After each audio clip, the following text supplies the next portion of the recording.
Di antara tanda-tanda orang yang senantiasa bersandar kepada amal-amalnya, adalah kurangnya ar-raja, rasa harap kepada rahmat Allah di sisi alam yang fana. Syarahnya sebagai berikut. Ar-raja adalah istilah khusus dalam terminologi agama, yang bermakna pengharapan kepada Allah Ta'ala. Pasal Al-Hikam yang pertama ini bukan ditujukan ketika seseorang berbuat salah, gagal atau melakukan dosa. Karena ar-raja lebih menyifati orang-orang yang mengharapkan kedekatan dengan Allah, untuk takarub.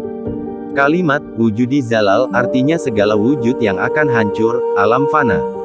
Menunjukkan seseorang yang hidup di dunia dan masih terikat oleh alam hawa nafsu dan alam syahwat. Itu semua adalah wujud al-zalal, wujud yang akan musnah. Seorang mukmin yang kuat tauhidnya, sekalipun masih hidup di dunia dan terikat pada semua wujud yang fana, namun harapannya semata kepada Allah Ta'ala. Seorang mukmin yang kuat tauhidnya, sekalipun masih hidup di dunia dan terikat pada semua wujud yang fana, namun harapannya semata kepada Allah Ta'ala.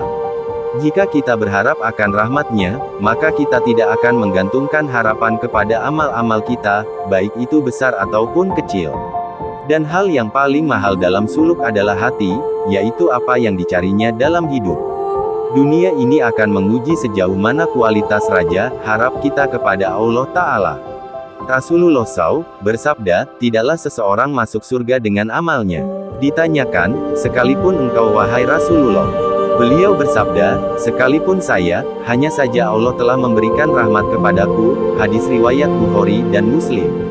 Orang yang melakukan amal ibadah itu pasti punya pengharapan kepada Allah, meminta kepada Allah supaya hasil pengharapannya, akan tetapi jangan sampai orang beramal itu bergantung pada amalnya, karena hakikat yang menggerakkan amal ibadah itu Allah, sehingga apabila terjadi kesalahan, seperti terlanjur melakukan maksiat, atau meninggalkan ibadah rutinnya, ia merasa putus asa dan berkurang pengharapannya kepada Allah, sehingga apabila berkurang pengharapan kepada rahmat Allah, maka amalnya pun akan berkurang dan akhirnya berhenti beramal. Seharusnya dalam beramal itu semua dikehendaki dan dijalankan oleh Allah, sedangkan diri kita hanya sebagai media berlakunya kudrat Allah. Kalimat, la ilaha illallah. Tidak ada Tuhan, berarti tidak ada tempat bersandar, berlindung, berharap kecuali Allah, tidak ada yang menghidupkan dan mematikan, tidak ada yang memberi dan menolak melainkan Allah. Pada dasarnya syariat menyuruh kita berusaha dan beramal.